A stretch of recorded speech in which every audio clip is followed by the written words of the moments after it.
абдан сонун болуп берди. Азыр жаңы эле тайганчылар келип, Салдык Федерациясынан өз тайгандарын көрсөтүп атышат. Бул балдарга абдан кызык болуп жатат. Бүгүнкү күнүбүз абдан жакшы өтүп атат деп ойлойм. Ал эми кинозалда болсо кыргыздардын кайрадан жанданган музыкалык аспаптардын презентациясы өтүп жатат. Боз үйдө Манас айтылды китептер окулду. Бүгүнкү күнүбүз ийгиликтүү буюрса. Саламатсыздарбы? Кутман күнүңүздөр менен урматтуу көргөзмөнүн меймандары. Жакыныраак келип туруп берсеңиздер, анткени азыр алдыңыздарга кыргыздардын Байыртадан билесиздер, тайган таптап келген. Ошол тайганчылардын көргөзмөсү болот. Миң кыйын деген ар кыл конкурстарда, ар кыл көргөзмөлөрдө өздөрүн көрсөтүп жүргөн алдыңкы тайгандар алдыңыздарга келди. Мүмкүн болсо жакыныраак туруп, ушул тайгандарыбызга бир көз салып, суктанып, жакшы сөзүңүздөрдү айтып өтсөңүз.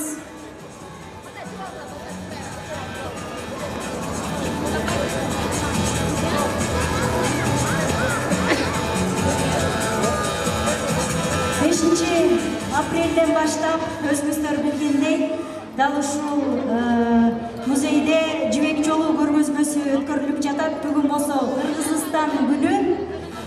Анан Салдык Федерациясынын тайганчыларынын тайгандар көргөзмөсүн азыр алдыңыздарда сунганы турабыз. Кыргыз тайганы биздин заманга чейин ар кандай тарыхый булактарга таянып, божомолдоолор менен көз чаптырсак, көчмөн турмушта аңчы иттердин түрүн багып келген.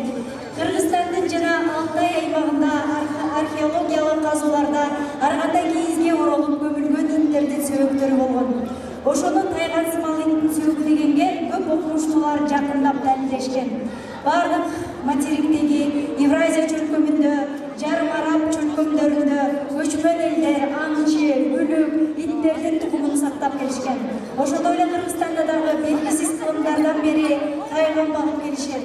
Кыргыз тайганы атайын чыгарылган иттин тукуму эмес, абориген деп коет, өзүн-өзү жаратылыш шарттарына жараша пайда болгон иттин түрү болуп эсептелет. Тайган күлүк, аңчы иттердин катарына кирет.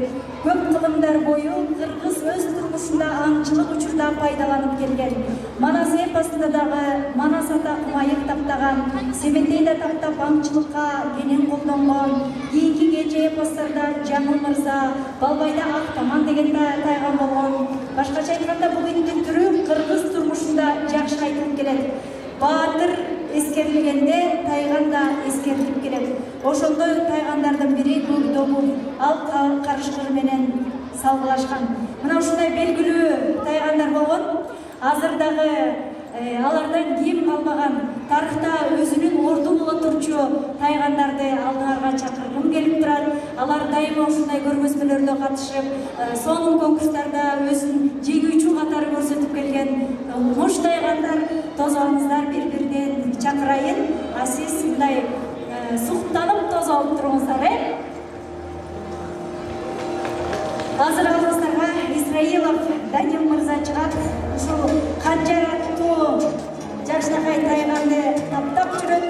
Тайган канжар 4 жашта жапайы жаныбарларга алкылмай термек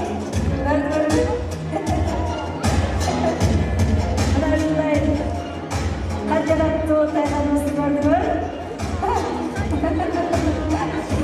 Жакшы болду. Анан кийинкисин чакырабыз. Соронов Марлендин Аю аттуу тайган алдыңдарга чыкканы турат. Аю гана. Мына Аю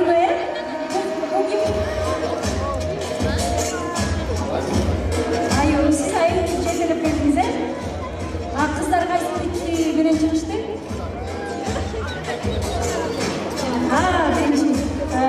Биринчи чыккан мырзанын дагы итин көрдүңүздөр. Азыр болсо бул Марлен мырзанын Аю аттуу 1 жаш 2 айлык тайганы 3-көчмөндөр оюнунун күчүктөр арасындагы чемпиону. мүнөзү начар деди байке. Аябай урушчак деди.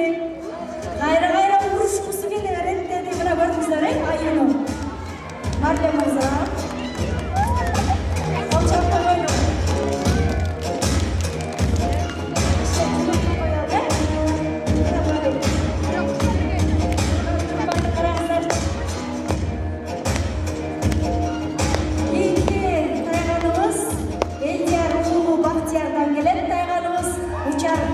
Учараты 1 жаш 6 айдык тайганыбыз. Анын бир көргөзмөдө тазалык жагынан 1-чи орун алган. Башка 2 жолку көргөзмөдө 2-чи орундарды ээлеген. Биздин учар тазалыктар тазалык жагынан алдыга сапырмай. Өңү дагы бир башкача, өзгөчө коомдукта көрдүңүздөр. Арулағанда дағы алдыған сапырмай direk. Мүнөзі жоғыш әлі, тентектігі жоқ, білішінше.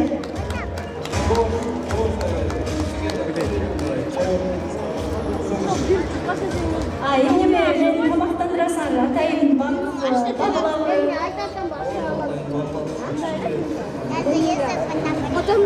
Шикеліменен, Көбінше шикеліменен.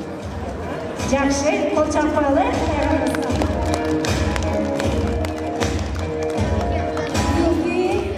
Соронов Марлен Мырзақтың 2-чи итин тозаңыздар. Аты Булгун 10 ай. Кыргызстандагы көргөзмөлөрдө дайыма орун алып жүрөт. 1-чи тайганынан өзгөчөлөнүп, бул жош, тентек эмес, урушчак эмес. Берки тайганыбыз болсо каршылык менен алышканды абдан жакшы көрөт экен. Анан ордунда жөн турбай эле ырылдап көргөнгө асты шүтүп турат экен. Бул болсо карашыма караганда абдан жошуп берет. Дагы кандай өзгөчөлүктөрү бар? Бул реалдуу жош. Жапай жаңалыктар өзүн жаппайт, койбойт. Жақсы, баластан. Баластан. 10 айлық эле күчү экен. Жакын барып көрсөңүздөр болот. Мына көргөн 10 айлық эле күчү экен. Анан көп бет экен. Эгер көрүп калса көргөнүм бербейт экен. Сылуу болбайсыңдар. Ойдагы өзгөчө экен. Мына отурса болчу экен бул тайганды. Шеке балдарыбыз өзгөчө жагып атат.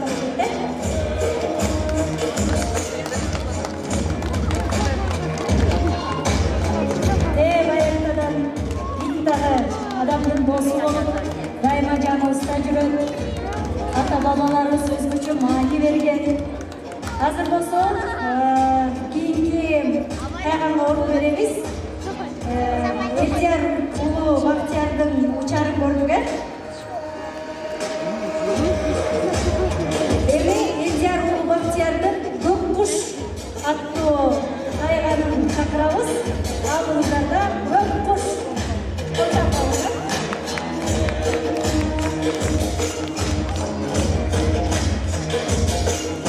Көк кушубуз 1 жаш 6 айда чуркаган жагынан күлүк экен. Эч кимге ат сатырбайт дейт. Баягы ит күлүгүн түлкү сүйбөйт деген кыргызда жакшы кеп бар. Түлкүлөр көк кушту көргөндө качса керек. Талай түлкү баргандарбы? Жакшы, дагы кандай жетишкендиктериңер бар? Кантип мактанасыңар?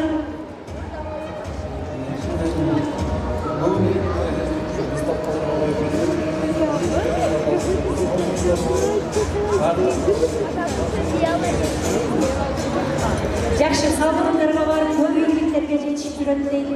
Айтор далай конкурска катышып, алдыга ат салдырбай турган биздин илдерибиздин экен. Ыраазыбыз. Рахмат. Сиздин алдыңыздарда көк куш болду, 1 жаш 6 айлык күлүк. Кийинки тайганыбыз Азиз Бектуров мырзадан келсин. Тайсан деп аталат. Караңыздарчы, Тайсан бул.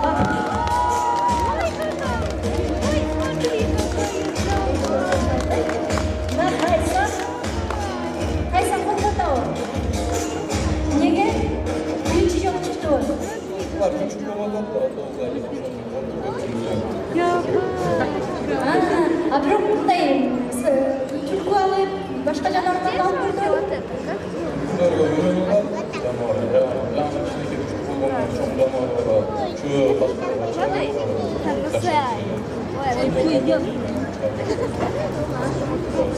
Мурун көргөзмөлөргө катышкан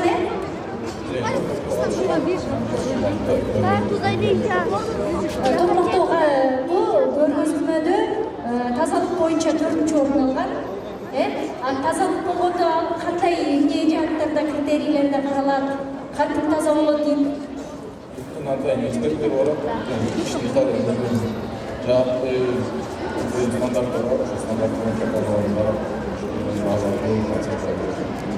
Тазалыкты алган ал иттин өзүнүн мүнөзү же аны таза кармаган кожоюндун өзүнүн мүнөзүнөн болобу? Баягы Жоқ, тазалық бойынша өзінің табылған стандарттары болып, ошол боюнча тазалық бойынша алады. Кармаган жүргүзүлгөн бакманалар.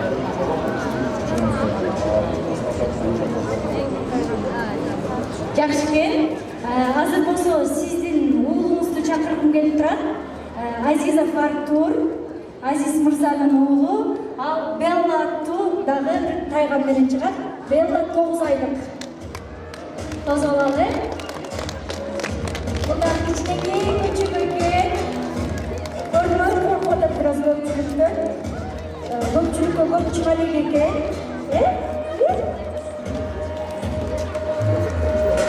Бираз чочуп атат окшойт э? Булар бир тууган бир уялдан болот. Жаш күчүктөр ошол үчүн жаңы деген болчу. Биринчи болуп чыкты, болот болот. Ан боюнча титирип атат кумуштарым. Бирок жанагы аңуулоого чыкканда бул коркуулардын баары кетип, кадимкидей өзүнүн ичинен жырткычтык ой болсо керек э? андай кара чыкканда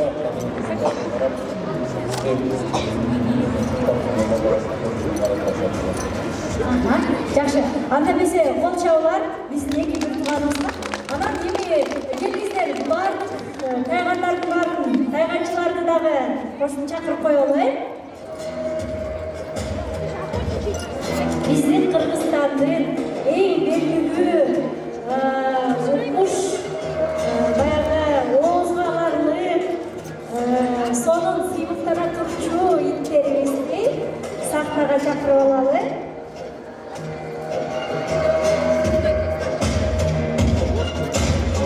Дагы айта кетчү маалымат,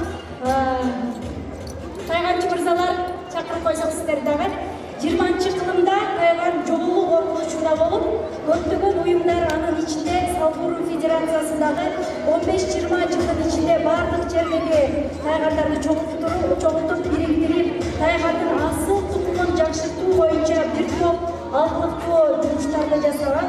Бүгүнкү күндө абдан жакшы тайгандын тукуму көбөйүп калды дейт. Жоголуу коркунучу жок. Андан сырткары улуттук спортто тайган жарыш спорттук түрүнө кирип, дүкөн программасына да кирген.